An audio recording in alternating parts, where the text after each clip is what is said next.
வணக்கம்.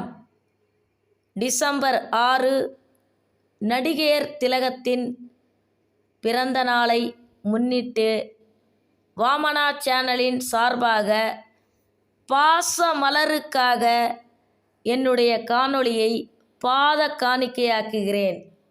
1952ஆம் ஆண்டு பாதாள பைரவியிலிருந்து கல்யாணம் பண்ணிப்பார் மனம் போல் மாங்கல்யம் என்று படிப்படியாக நடித்து வந்த நடிகர் திலகம் அவர்கள் நடிகர் திலகத்திற்கு சமமாக நடிக்கக்கூடிய அளவிற்கு தன்னுடைய திறமையை வளர்த்து கொண்டார்.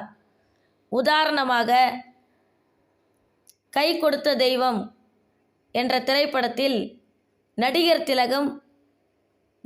திலகத்தை பார்த்து, ஆயிரத்தில் ஒருத்தியம்மா நீ, உலகம் அறிந்திராத பிறவியம்மா நீ, பார்வையிலே குமரியம்மா, பழக்கத்திலே குழந்தையம்மா என்று அருமையாக பாடியிருப்பார். பாலிலும் வெண்மை பனியிலும் மென்மை என்பது நடிகர் திலகத்தின் உண்மையான குணங்கள் என்பதை இந்த இடத்தில் உறுதியாக கூற விரும்புகிறேன். அதே போல நடிகர் திலகம் தன்னுடைய குழந்தைத்தனத்தினால்தான் தான் ஒரு முடிவெடுத்தால் யார் என்ன சொன்னாலும் அதை கேட்காமல் அலட்சியப்படுத்தக்கூடிய பிடிவாத குணத்தால் தான் அனைத்தையும் இழந்தார் என்று அவர் மீது விமர்சனம் வைக்கப்படுகிறது. அதே போல நடிகர் திலகத்தின் சீரழிவு என்று அந்த மாதிரியான ஒரு வார்த்தையை எனக்கு பயன்படுத்த மனமில்லை, பிரயோகம் செய்ய விரும்பவில்லை. நடிகர் திலகத்தின் வீழ்ச்சிக்கு முக்கியமான காரணம் யார் என்று கேட்டால், பிராப்தம் என்ற திரைப்படத்தில், அதாவது நடிகர் திலகம் மற்றும் நடிகர் திலகம் நடித்து நடிகர் திலகம் இயக்கிய திரைப்படத்தால் தான், மீண்டும் சொல்கிறேன், நடிகர் திலகம் மதிப்பிற்குரிய திரு சிவாஜி கணேசன் நடித்து நடிகர் திலகம் சாவித்திரி அம்மா இயக்கிய திரைப்படம்தான் சாவித்திரிக்கு மிகப்பெரிய வீழ்ச்சியை கொடுத்தது என்ற விமர்சனம் பெரும்பாலும் வைக்கப்படுகிறது. இதற்கு நான் மறுப்பு தெரிவிக்கிறேன்.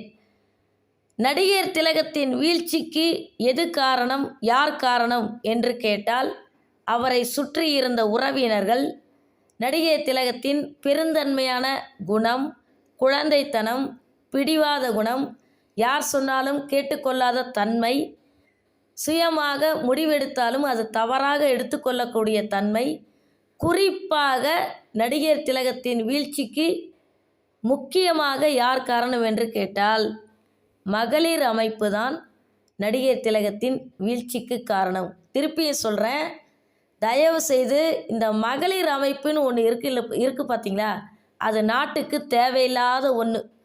இந்த மகளிர் அமைப்பு தான் நடிகர் திலகத்துக்கு தப்பாக ஆலோசனை சொல்லி திரைப்பட இயக்குனராக தயாரிப்பாளராக மாறு அப்படிலாம் சொல்லி அந்த அம்மா கடைசியாக பிராப்தம் திரைப்படத்தை எடுத்து 1971ஆம் ஆண்டு தெலுங்கிலும் பிராப்தம் திரைப்படம் எடுக்கப்பட்டிருக்கிறது, தமிழிலும் பிராப்தம் திரைப்படம் எடுக்கப்பட்டிருக்கிறது. ஆனால் பிராப்தம் திரைப்படம் மிகப்பெரிய தோல்வியை சந்தித்ததால் அதற்கு பிறகு மனம் உடைந்து போன நடிகர் திலகம் அவர்கள் படுக்கையில் வீழ்ந்து கிட்டத்தட்ட 18 மாதங்கள் மரணப்படுக்கையில் இருந்து டிசம்பர் 26, 1981ஆம் ஆண்டு இந்த உலகிலிருந்து விடை பெற்றார். சரி, இப்போ எனக்கு நடிகர் திலகத்திடம் பிடித்த திரைப்படங்கள், பாடல்களை பற்றி இந்த காணொளியில் உங்ககிட்ட நான் பகிர்ந்துக்க போகிறேன். சரஸ்வதி சபதம் அப்படின்ற திரைப்படத்தில் நடிகர் திலகம் கர்ப்பிணி பெண்ணாக இருக்கும்போது ரொம்ப அருமையாக நடிச்சிருந்தாங்க. அந்த அம்மா உண்மையாகவே பார்ப்பதற்கு சாட்சாத் கலைமகளாகவே சரஸ்வதியாகவே காட்சி தந்ததால் ஆன்மீக திரைப்படங்களை எடுக்கக்கூடிய ஏபி நாகராஜன் அவர்கள் கற்பூர ஆரத்தி எடுத்து நடிகர் திலகத்தை வாழ்த்தினார் என்பது குறிப்பிடத்தக்கது. அதே போல நடிகர் திலகத்தோடு நடிகர் திலகம் நடித்த முக்கியமான திரைப்படமான பாசமலர் திரைப்படத்தில் நடிகர் திலகம் சிவாஜி கணேசனோடு சமமாக அவருடைய திறமையை காட்டியிருக்கிறார். நடிகர் திலகம் ஒரு முறை நடிகர் திலகத்தை பற்றி சொல்லும்போது, சகோதரி சாவித்திரியோடு நடிக்கும்போது மிகவும் எச்சரிக்கையாக இருக்க வேண்டும். ஏனென்றால் தன்னுடைய திறமையை என்னை விட அதிகமாக வெளிப்படுத்தக்கூடியவர் என்று நடிகர் திலகம், செவாலியர் விருது பெற்ற நடிகர் திலகமே சாவித்திரி அவர்களை போற்றி பாராட்டியிருக்கிறார். அதே போல ஜெமினி கணேசனோடு சாவித்திரி நடித்த படமான பூஜைக்கு வந்த மலர், இந்த திரைப்படத்தில் கண் மையேந்தும் விழியாட மலரேந்தும் குழலாட கையேந்தும் வளையாட நானாடுவேன், இசைப்பாடும் குழலாக குழல் பாடும் குயிலாக குயில் பாடும் இசையாக நான் மாறுவேன். பாடல் வரிகளை ஏதாவது தவறாக சொல்லியிருந்தால் தயவுசெய்து மன்னிச்சுங்க. இந்த இசைக்குயில் அப்படின்ற பட்டப்பெயர் யாருக்கு கொடுக்கப்பட்டிருக்கிறது அப்படின்னு சொல்லி பார்த்தீங்கன்னா, பி. சுசீலா அம்மாவுக்கு. அந்த அம்மா தான் இந்த பாடலையும் பாடியிருக்கிறாங்க. திருப்பியே சொல்கிறேன், பாடல் வரிகளை நான் தவறாக சொல்லியிருந்தால் தயவு செய்து மன்னித்து கொள்ளுங்கள். அதே போல் இந்த திரைப்படத்தில் இந்த பாடலில் நடிகர் திலகம் அவர்கள் ஒரு குத்து விளக்கு, மிகப்பெரிய குத்து விளக்கில் அமர்ந்து கொண்டு தலை நிறைய மல்லிகை பூவை வைத்து கொண்டு பாடுவதாக காட்சி அமைந்திருக்கும். இந்த மல்லிப்பூ நீட்டு பொட்டு இந்த ரெண்டுமே நடிகர் திலகத்திற்கு மட்டுமே பொருத்தமாக இருக்கும். ரொம்ப அழகாக இருக்கும். எத்தனையோ படத்தில் அந்த அம்மா மல்லிப்பூ வச்சுருந்தாலும் இந்த பாடலில் அவங்க வச்சிருக்கக்கூடிய அந்த மல்லிப்பூ ரொம்ப அழகாக இருக்கும். ஒரு கட்டத்தில் அந்த பாட்டில் ஜெமினி கணேசன் அவர்கள் சாவித்திரியை கட்டி அணைத்து அவருடைய தலையில் இருக்கக்கூடிய மல்லிப்பூவை முகர்ந்து பார்ப்பதாக இருக்கக்கூடிய காட்சி எனக்கு மிகவும் பிடிக்கும். அதே போல் கர்ணன், இந்த கர்ணன் திரைப்படத்தை எடுத்துக்கிட்டிங்கன்னா எனக்கு இயக்குனர் மீதும் தயாரிப்பாளர் மீதும் இந்த திரைப்படத்தில் ஒரு சின்ன கோபம் இருக்கிறது. எதற்காக என்று கேட்டால், நடிகர் திலகத்திற்கு ஜோடியாக தேவிகா அம்மையாரை போட்டியிருப்பார்கள். தேவிகா அம்மையாரும் அழகுதான், திறமைசாலி தான், நான் இல்லைன்னா மறுக்கலை, எனக்கும் கொஞ்சம் பிடிக்கும் தான் அவங்கள. ஆனால் கர்ணன் திரைப்படத்தில் இடது கை பழக்கம் உள்ள வள்ளலாக வாழ்ந்து காட்டிய கர்ணனாக, பெண் கர்ணன், அதாவது திரையுலகில் பெண் கர்ணன் யார் என்று கேட்டால் சந்தேகமே இல்லாமல் அது நடிகர் திலகம் சாவித்திரி தான். இந்த கர்ணன் திரைப்படத்தில் சாவித்திரியுடைய திறமையை குறைப்பதாக, அவருடைய காட்சியை குறைப்பதாக, சுருக்குவதாக துரியோதனனின் மனைவியாக சாவித்திரி இந்த படத்தில் வருவாங்க. துரியோதனாக நடிகர் அசோகன் நடித்திருப்பார்.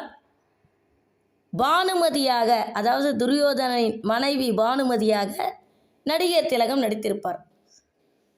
ஒரு கட்டத்தில் ஒரு காட்சியில் நடிகர் திலகமும் அமர்ந்து விளையாடுவது போன்று ஒரு காட்சி இருக்கும். அதாவது மகாபாரத காட்சி இது. அதாவது கர்ணனும் துரியோதனின் மனைவி பானுமதியும் அமர்ந்து விளையாடுவதாக காட்சி. இன்றைக்கும் சரித்திர புகழ்பெற்ற வசனம் இன்றைக்கும் மக்களால் பேசப்படுகிறது. அது என்ன வசனம் என்று கேட்டால், இருவரும் விளையாடும்போது சாவித்திரி அவர்கள் டக்கென்று எழுந்திருப்பார். அதாவது துரியோதனின் மனைவி பானுமதி டக்கென்று எழுந்திருப்பார். உடனே கர்ணனாக நடித்த சிவாஜி கணேசன் அவர்கள் அவருடைய கையை பிடித்து இழுப்பது போல் காட்சி இருக்கும். இடுப்பில் இருந்த அந்த மணி அருந்து விழுந்துவிடும். உடனே நடிகர் அசோகன் உள்ளே வருவார், துரியோதனன் உள்ளே வருவார். இவைகளை எடுக்கவோ கோர்க்கவோ என்று அருமையான வசனம் வரும். இருந்தாலும் பானுமதிக்கு குறைச்சலான வேடம்தான். இந்த திரைப்படத்தில் இடது கை பழக்கம் உள்ள பெண் வள்ளலாக வாழ்ந்த நடிகர் திலகத்திற்கு கர்ணனின் மனைவியாக, அதாவது விருஷாலினின்னு நினைக்கிறேன், அந்த கேரக்டரை கொடுத்துருந்தா நல்லா இருந்திருக்கும் அப்படிங்கிறது என்னுடைய கணிப்பு. அதே போல் நடிகர் திலகம் கடைசி காலத்தில் அனைத்தையும் இழந்து அனாதையாக அண்ணா நகர் வீட்டில் வாடகைக்கு வாழ்ந்தாங்க, அனாதை பிணமாக இறந்து கிடந்தாங்க அப்படின்னு சொல்லிட்டு பல பேர் அவதூறு சொல்கிறாங்க. என்னால் இதை ஏற்றுக்க முடியாது. உண்மையை சொல்லணும் அப்படின்னா, நடிகர் ஜெமினி கணேசன் மீது நமக்கு பலதரப்பட்ட விமர்சனங்கள் இருந்தாலும் அவர் அடிப்படையில் ஒரு பிராமணர். நடிகர் திலகம் இறந்தவுடன் நுங்கம்பாக்கத்தில் இருக்கக்கூடிய அவருடைய வீட்டிற்கு நடிகை சாவித்திரியை உள்ளே தூக்கி கொண்டு போய் அந்த இடத்தில் பிரம்மாண்டமாக அவருடைய இறுதி ஊர்வலத்தை நடத்தியதற்காக நடிகர் ஜெமினி கணேசன் அவர்களுக்கு என்னுடைய மனமார்ந்த நன்றியையும் பாராட்டுக்களையும் அவருடைய குடும்பத்திற்கும் சேர்த்து தெரிவித்துக் கொள்கிறேன். அதே நேரத்தில் நடிகர் திலகத்தின் மரணத்திற்கு மிக பெரும் திரைப்பட ஜாம்பவான்களாக விளங்கிய நடிகர் திலகம் சிவாஜி கணேசன், மக்கள் திலகம் எம்ஜிஆர், என்.டி. ராமாராவ் போன்ற பல திரைப்பட கலைஞர்கள் வருகை தந்திருந்தாலும் களத்தூர் கண்ணம்மா, பார்த்தால் பசி தீரும் போன்ற திரைப்படங்களில் நடித்த நடிகர் கமலஹாசன் நடிகர் திலகத்தின் இறுதி ஊர்வலத்தில் கலந்து கொள்ளவில்லை, அவருக்கு முறையாக அஞ்சலி செலுத்தவில்லை என்பதற்காக நடிகர் கமலஹாசன் மீது எனக்கு தனிப்பட்ட கோபம். அதே போல் டாக்டர் கமலா செல்வராஜ், ஜெமினி கணேசனோட மகள் டாக்டர் கமலா செல்வராஜ் அவர்கள் 6 வருடத்திற்கு முன்பு ஒரு காணொளியில் பேட்டி தந்திருந்தார். அந்த பேட்டியில் அவங்க என்ன சொல்லியிருக்காங்க அப்படின்னா, எங்கள் அப்பா